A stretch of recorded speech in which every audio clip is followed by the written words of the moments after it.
Hey everybody! This is my fourth time trying to do this because I keep messing up. Ugh, I'm gonna get better, I swear. Just not today. This is my second video. Just want to update everyone on what's going on in Argentina.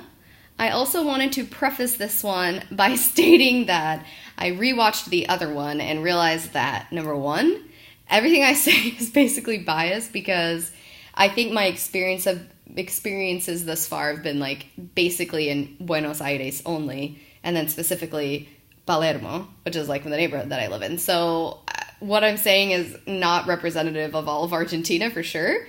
And also it's me, so like take it with a grain of salt, because who knows what a person in their right mind would talk about. So yeah, I've been here for like a month now, and I'm loving it. Like, same as before. I really don't think I'm ever gonna leave.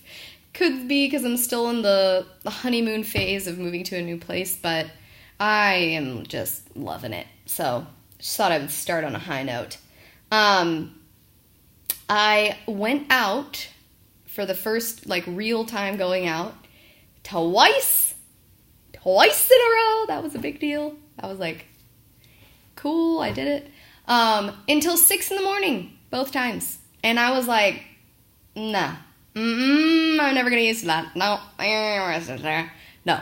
It's so early. It's so late that it's early. Like, I'm getting emotional because I can't do that. It's so hard.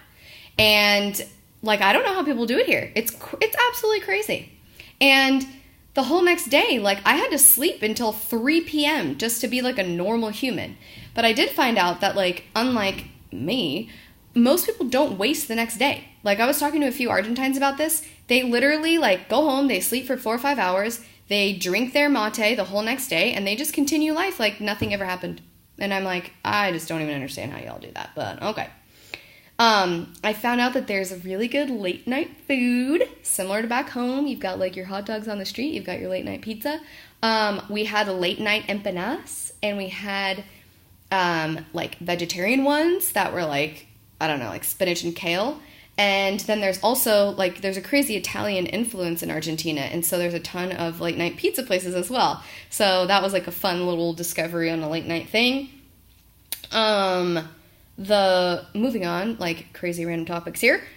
The weather lately has been very interesting. Since I've been here, in essence, it's been like hot and humid one day, humid and rainy the next day, hot and dry and windy the next day. Like, it's kind of crazy. And the seasons here are opposite of what they are like in the States. So we're obviously headed from right now fall into winter, and back home you guys are headed spring into summer. And so it's just been interesting to have such like volatile weather, which is obviously very different from California, where everything is pretty normalized every day, I think.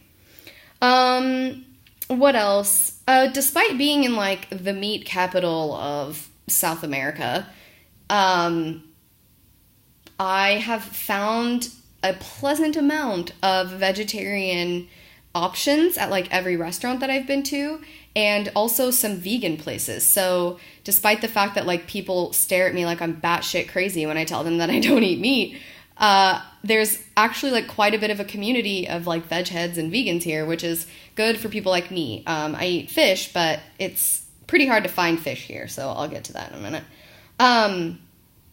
They also have bidets everywhere, and this is like kind of funny because to us, obviously, that feels kind of like strange. And I've talked to a few friends, and they're like, oh my god, I love using those. Like, I've used them in the States. And I'm like, okay, I don't really have anything in my butthole. That's just weird.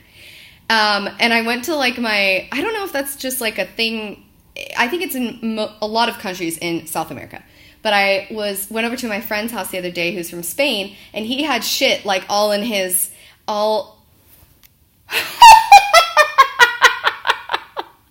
That's not what I meant. Oh my god. No.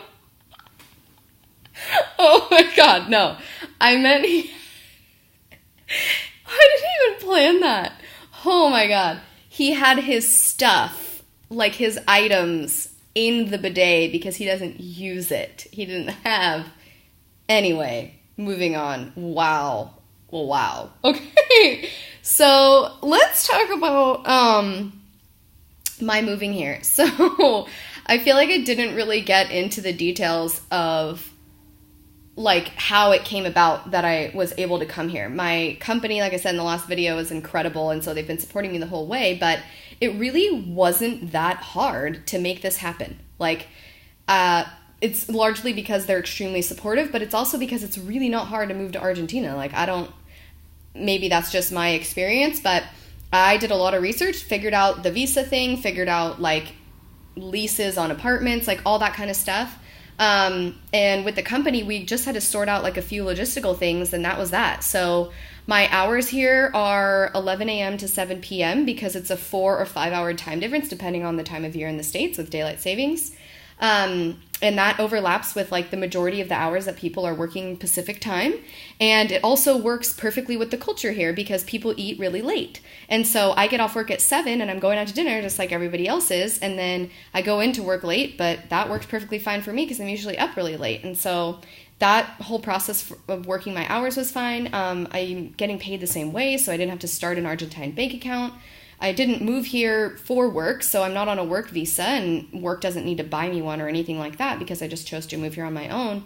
And the like regulation here of, you know, coming in and out from with passport from another country is really not that difficult. I'm on a tourist visa. Every 90 days I need to exit the country. So you just count from 90 days from the day that your stamp was on your passport, and you just have to exit the country before that. And most people take a ferry from here to Uruguay, and it's really easy, I guess, to get on the ferry. You can literally turn around and come back the same day, from what I understand. Maybe you have to wait 24 hours, but it's all like a computerized system, and so your online thing gets updated quickly and you've got a new stamp in your passport and you're good to go. So I have so much travel planned to the US that I'm not actually going to need to do that until like probably 2020. But yeah, it should be like relatively simple to come in and out, and I don't think that you really get like questioned like crazy. It's one of the most lax policies in all of South America, from what I understand, as compared to a country like Brazil, for example, where it's a lot more difficult. So other things like apartment stuff, I thought that apartments were going to be like a ton cheaper, especially if you look online. What's stated online is living in Argentina is about 30 to 50% of the cost of living that it is in the United States. That really depends if you're taking into account like what items you're looking for, like what consumer goods you're purchasing and stuff like that. Like apartment wise, if you want like a legit nice place and you want to live by yourself and you want to have an elevator and you want to have laundry, like I'm paying what I'm paying in the US right now. And maybe that's because I'm not, I don't know, as educated on it yet, and I need to like do a little bit more research, but I'm pretty sure I'm going to be paying like between $1,000 and $1,500 a month for like a legit, really legit place where I feel like comfortable and safe and everything. So I don't know, like I'm moving into another apartment that's going to be a little bit cheaper, but it just doesn't have as many of the amenities. So I don't know, I guess it's sort of a balance there. But the leases here, the places that do temporary leases, you can only do month to month for up to 3 months. If you're not doing like that temporary contract, you're doing a 2-year lease. So it's interesting to try to like talk to landlords and be like, well, I want to stay in your place for like a year. So can you just promise me that you're like going to give me a renewed contract every quarter so that I know that like I'm going to be not have to move out, you know? After 3 months, that would suck. So that's like a little bit different, obviously, than back home. Electronics here are stupid expensive. I was having like trouble with my headphones, and my like coworkers were telling me that they couldn't hear me. It was very frustrating. And I was like, okay, well, I need to just get a pair of legit headphones, because I had tried like 3 different pairs that the mic was still super insufficient and like not working. And so I was like, okay, I'll just go to an Apple store. Well, there's no Apple stores here. There's Apple resellers, and there's only 2 in the entire country, from what I understand. Definitely only 2 in Buenos Aires, which might as well be the entire country. And it was like a pain in the ass to try to acquire it from them. And they're like over triple the cost. Like if you need a monitor for work, it's like $200 in the US. You can expect to spend $500 to $700 here easily to try to get like that same type of thing. Food-wise, though, it's extremely cheap, and transportation. They do have a Walmart. Yes, they do. I decided to go there because I was like, if this is the only like one-stop shop kind of place that I can go to try to find like these few quirky things that I want. And at least to my knowledge, so far, it was the only place I could find them. And I took like a 30-minute Uber over there, and it cost me $5.30. That shit would cost me like $40 back home. It's like crazy, crazy cheap, like transportation-wise. To take the Soup Day, which is their like subway system, it's like $1 anywhere you want to go. Like, it's crazy. And food, like I went to a super expensive, nice meal the other day. It cost me like $36, including a tip. I had like 2 drinks, 3 meal, like I was splitting with somebody. It wasn't just me, okay, eating 3 meals. No, I was like splitting with people. We got dessert, like, and it was so cheap. This is like the nicest restaurant in my neighborhood. And I was like, I could mess with this. This is great. You can also drink the water here. It's like perfectly safe. I'm fine. I've been drinking it the whole time. It tastes fine to me. What else? I'm losing my train of thought because I'm trying to make this one way shorter. Oh yeah. So as I was saying, like, it's really hard to find a one-stop shop here. They don't have like a Target. Even Walmart doesn't have like everything that you could possibly need. So if you want to go to like the grocery store, they have these things called chinos, which literally means like a Chinese person, directly translated from Spanish. But if somebody's like, oh, where's the closest chino? It basically means where's the closest store. So you can just buy like, you know, normal milk and like toilet paper or something like that. If you want like almond milk or something like a little bit different, you have to go to like a health food store. If you want fish, you have to go to Barrio Chino, which means like the Asian market neighborhood, and there's like tons of imported goods there. And that's like the only place that locals, from what I understand, get their fish. I did find a really good restaurant because I found a girl who has like an amazing shopping guide. She's from the States, but she created this online shopping guide so you know where to buy stuff in Argentina, and she's like saved me. And I bought some really amazing salmon to cook today, so I'm super excited about that. But yeah, it's interesting that they're called chinos because it's just a funny like term to get used to. It feels very inappropriate. What else? I don't know.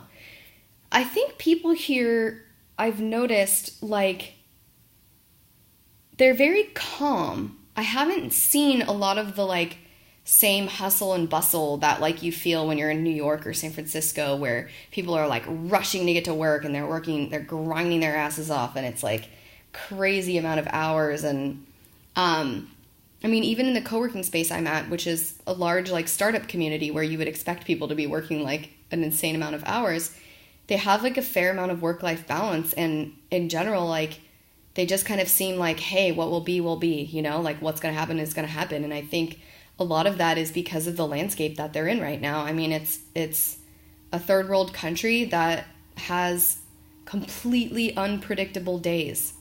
Days. Not months, not weeks, days. You have no idea what's going to happen with unemployment, with the government and like political landscape here. You don't know what's going to happen to the value of the peso like every day. And so I think I was talking to like a couple of Argentine people about this, about just their experiences. And it's like they never know what is going to happen, so they cannot plan their life. And that's kind of crazy because I think in general in the US, like the people that I know in the places that I've lived, you're planning, you know, you're planning for retirement. You're trying to invest in properties. You're trying to do whatever you can to like prepare. And here, like, you can't really do that. It's just crazy, like from what I understand. And it's interesting to see people who like really try to live every day like it's their last. Like, people are going out, they're going hard. They're, like, drinking, having a good time. But they're also just, like, kind of like, I don't know what tomorrow's going to be like, so why would I not enjoy today? And that has been, like, a super pleasant thing to experience. And it's helping me to kind of be like that, which is something that I think is really cool. I'm sure I'm missing stuff, but I'm trying to keep this under 25 minutes like the last one. And look, we're going to be at 15, so congratulations. Gotta go get my laundry.